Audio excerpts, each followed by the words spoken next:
Yine Yiğit'in okul çıkışına gittim. Bu sefer beni kapıda bir ordu karşıladı. Ve ellerinde bayağı bir hediye getirmişler. Adana Demirspor formasını nereden buldun? Bir de şu götten vermiş. Evet, şimdi geldim, bakalım içinde ne varmış. Öncelikle bu cebinden bayağı bir kart çıktı. Bu ne lan? Oo, 98 röveşete çeken Ronaldo. Goat. Lan Roberto Carlos, De Bruyne, Neymar, Lewandowski, Messi. Bu ne? Oğlum siz ne yaptınız? Çantanın devamı beni çok heyecanlandırdı.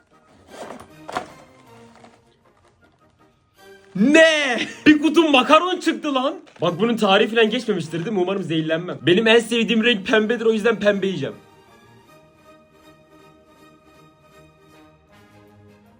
Çok güzel. Ve buradan bir ton not çıktı arkadaşlar. Bu ne? Ulan bu ne? Bakın söz veriyorum, bu notların hepsini video dışında okuyacağım. Çocuk kağıttan uçak yapıp Eagle Hava Yolları yazmışlar. Bunu özel bir bölmeye koymuş. Bakalım neymiş? Ne? Rafa Silva posteri.